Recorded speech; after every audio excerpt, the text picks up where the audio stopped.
आगे बढ़ते हैं और नरेंद्र मोदी को आज जो इंतजार करना पड़ा उसके बारे में आपको बता दें। आज नरेंद्र मोदी ने कहा कि उनके हेलीकॉप्टर को 2 बार रोका गया। बरेली में 1 घंटे तक हेलीकॉप्टर को उड़ान भरने के लिए इंतजार करना पड़ा। इससे पहले बरेली पहुंचने के लिए दिल्ली एयरपोर्ट पर नरेंद्र मोदी के हेलीकॉप्टर को 2.5 घंटे तक इंतजार करना पड़ा था। नरेंद्र मोदी को आज दिल्ली से बरेली जाना था, माफ कीजिएगा, पानी में। और आज उस कमल को पानी में खिलाने के लिए हमारे बीच हमारे नेता नरेंद्र मोदी जी आए हैं। जन जन मोदी, जन जन मोदी, जन जन मोदी। घंटों से आप इंतजार कर रहे हैं, मुझे पहुंचने में देर हुई है, मैं आप सबकी क्षमा मांगता हूं। देर मेरे कारण नहीं हुई। और अब आपको सीधा लिए चलते हैं मध्य प्रदेश के रीवा। मेरे प्यारे भाई और बहनों, मैं सबसे पहले मुझे आने में करीब 3.5 घंटे देरी हुई। और देरी मेरे कारण नहीं हुई। मैं आज सुबह 9:30 बजे दिल्ली एयरपोर्ट पर बैठा था। मुझे उड़ने की इजाजत मिले, 2 घंटे में वहां खड़ा किए। बाद में बरेली में 1 घंटा में हेलीपैड पर बैठा रहा और बड़ी मुश्किल से मैं आपके बीच पहुंचा। और इसके कारण आप सबको जो कष्ट हुआ है, मैं हाथ जोड़ करके आप सब भाइयों की क्षमा मांगता हूं। लेकिन मैं इलेक्शन कमीशन से अनुरोध करता हूं कि आप एम्पायर हैं, एम्पायर के नाते जरा जांच कीजिए कि आज मेरे कार्यक्रमों को बिगाड़ने का षड्यंत्र किसने किया।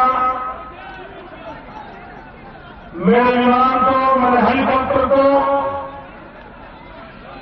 3 घंटे लेट करने का काम किसने किया। सभी पॉलिटिकल पार्टियों का लेवल पे फिट सवाल होना चाहिए। और दिल्ली में बैठी हुई सरकार ये कान खोल करके सुन ले, आपका पराजय निश्चित है।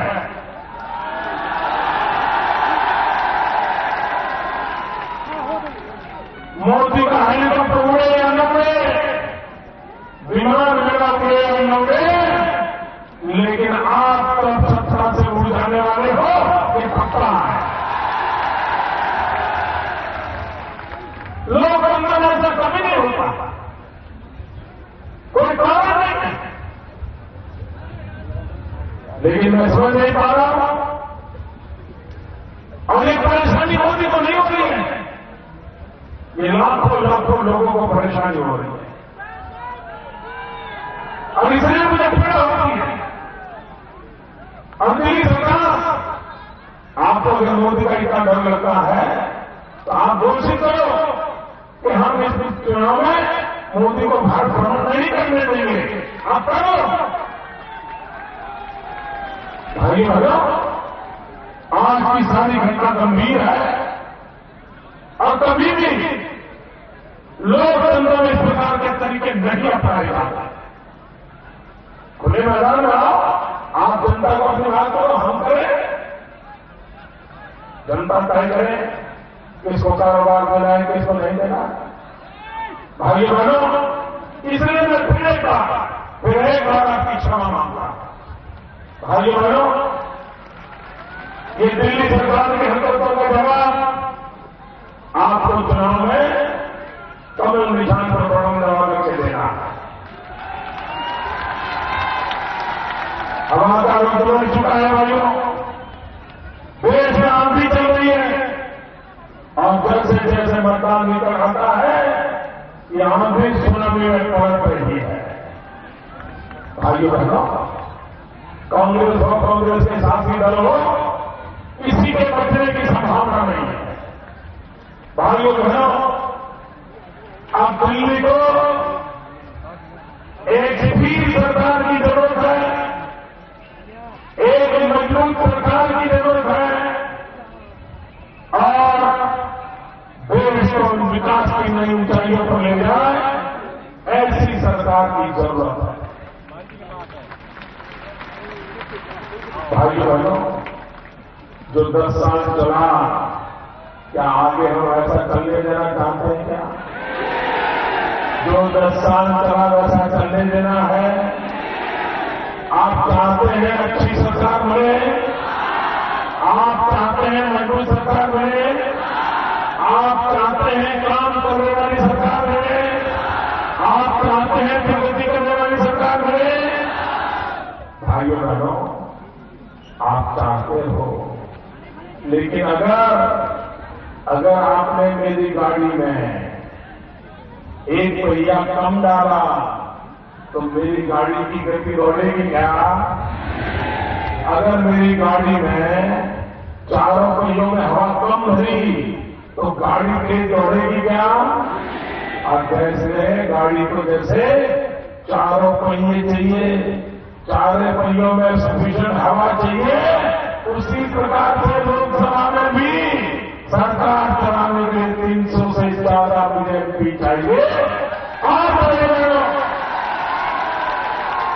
और इसलिए अब जाति बिरादरी से उतर के, भाई भतीजे से ऊपर के आप संकल्प कीजिए, देश की जनता संकल्प करे कि अब दिल्ली में ऐसी सरकार हो जो हमें विकास की नई ऊंचाइयों पर ले जाए। और मध्य प्रदेश के लोगों को ये बताने की जरूरत नहीं है कि भाजपा सरकार जब आती है तो क्या करती है। एक जमाना था, ये मध्य प्रदेश हमारा बीमार राज्य था, लेकिन ये भाजपा की सरकार ने, शिवराज जी की सरकार, उसने उसको बीमारों से बाहर निकाल दिया, मुसीबतों से बाहर निकाल दिया। भाइयों बहनों, उसी प्रकार से हिंदुस्तान को भी मुसीबतों से बाहर निकाला जा सकता है। और इसलिए मैं आपके पास आया हूं, भारतीय जनता पार्टी के उम्मीदवार को जाइए, भारतीय जनता पार्टी के उम्मीदवार को विजयी कराइए और मध्य प्रदेश के सारे के सारे कमल आप दिल्ली भेजिए।